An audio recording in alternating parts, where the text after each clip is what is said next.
সনাতন ধর্ম কাকে বলে, এই এত বড় ওয়ার্ল্ড রিলিজিয়াস যে কনক্লেভ, সেই কনক্লেভের মধ্যে যখন চিকাগোতে উনি বললেন, তখন মানুষ বুঝতে পারলো ভারত কোথায়। আর ভারত তার যে সনাতন বিষয়, অর্থাৎ তার কবে থেকে সনাতন, ভারত কবে সৃষ্টি হয়েছে কেউ জানে না, অন্তহীন। এবং এই সনাতনের অর্থই হচ্ছে যে অন্যান্য অনেক সভ্যতা কিন্তু এখন বিলীন হয়ে গেছে, অনেক সভ্যতা এখন মিউজিয়ামে ঢুকে গেছে। এটা ইজিপ্ট সভ্যতা হোক, গ্রিক সভ্যতাই হোক, এগুলো কিন্তু এখন মিউজিয়াম। কিন্তু ভারতের উপরে এতগুলো মোগল সাম্রাজ্য থেকে আরম্ভ করে মোগলরা এসে শাসন করলো, ইংরেজরা এসে শাসন করলো, তারপরেও কিন্তু ভারতের জায়গায় রয়েছে। এক নরেন্দ্র, আবার 2014-তে আরেক নরেন্দ্র এসছে, আসার পরে 2014-র আগে আমাদের সেই অবস্থা ছিল, এই ভারত থাকবে কি থাকবে না এরকম একটা অবস্থা ছিল। কোথায় যাবে, কোথায় যাবে? ওই উপরওয়ালা ভারতকে রক্ষা করার জন্য তাকে পাঠিয়েছেন যশস্বী প্রধানমন্ত্রী নরেন্দ্র মোদী।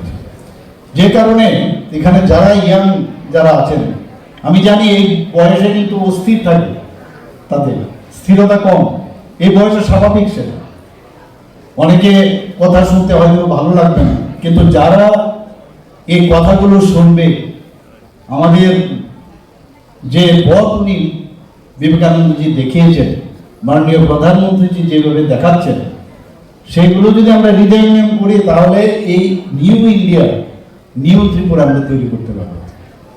বয়স, কারণ এই বয়সেই কিন্তু যা করে। এবং আমরা দেখেছি মাননীয় প্রধানমন্ত্রী যে এই যে পরীক্ষা পে চর্চা করে কিনা, পরীক্ষা পে চর্চা কেন করে?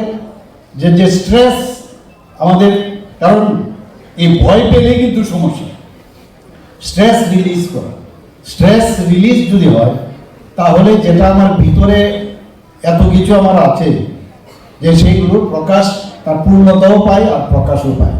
এর জন্য উনি রিলিজ করার চেষ্টা করেন পরীক্ষা, বিশেষ করে ক্লাস 10 এবং 12 ক্লাসে প্রতিনিয়ত এই পরীক্ষা পে চর্চা করছেন। পৃথিবীর কোনো রাষ্ট্রপ্রধান এইভাবে স্টুডেন্টদের সাথে কথা বলে আমার জানা নেই।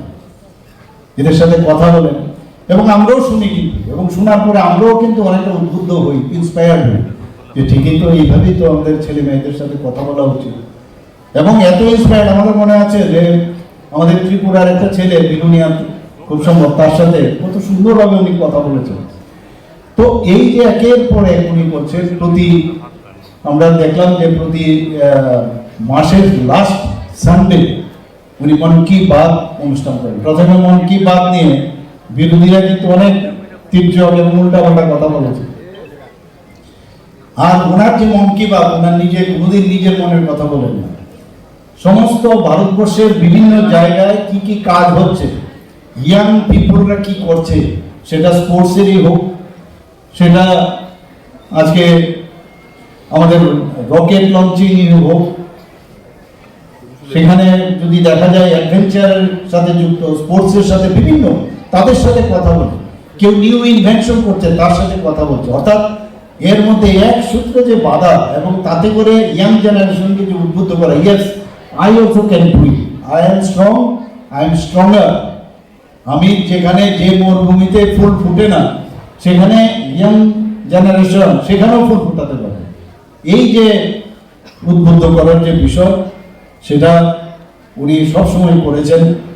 এবং আমাদের আজকের যে এই অনুষ্ঠান, সেখানে কিন্তু বিশেষ করে আমাদের যুব সম্প্রদায় যারা আছেন, তাদের জন্য আমাদের কাছে স্বামীজি একটা, আমরা বলবো যে জাগরণের অগ্রদূত বলা যায়। উনি হচ্ছেন পাইলট কার। আগামী দিনে আমাদের দেশ কোন দিকে যাবে, যেটা আমার পূর্ববর্তী বক্তা বলেছেন, যে এতদিন ডেভেলপিং কান্ট্রি আমরা শুনে এসেছি। উনি বলছেন না, এইসব হবে না, একটা টাইম লাইন দিতে হবে। 2047-এ উইল বি ডেভেলপড। আর কত শুনবো আমরা, ছোটবেলা থেকে শুনছি ডেভেলপিং এর অর্থই বুঝতাম না কি। সেই টাইম লাইন দিয়েছে। এখন যে বিকশিত ভারত 2047 যেটা ডিক্লেয়ার করেছিলেন, যে 30 ট্রিলিয়ন মার্কিন ডলার, যেটা ওনার চিন্তা ভাবনা আছে অর্থনীতির দিক দিয়ে 2030-এর মধ্যে আমাদের করতে হবে। কোথায় ছিল 11? পজিশন অর্থনৈতিক দিক দিয়ে সেটা পঞ্চমে আসছে, পঞ্চম স্থানের পর এখন চতুর্থ এবং 2030 মধ্যে থার্ড পজিশনে আসছে। এবং আপনারা ভাবুন যে যখন এই 100 বছর আমাদের ইন্ডিপেন্ডেন্স 100 বছর পূর্ণ হবে স্বাধীনতা, তখন আমরা কোন জায়গায় যাব। আমি আজকে এক জায়গায় বলেছি যে এই যখন অবস্থা, জিডিপি গ্রোথ আজকে সারা পৃথিবীর মধ্যে ভারতবর্ষের এখন 8.2%, আর আমেরিকার মতো রাষ্ট্রের 2%, তার থেকেও কম। আরো অনেক জায়গা বড় বড় এই ওয়েস্টার্ন কান্ট্রিগুলোর জিডিপি আজকে এই দুর্দশা অবস্থা।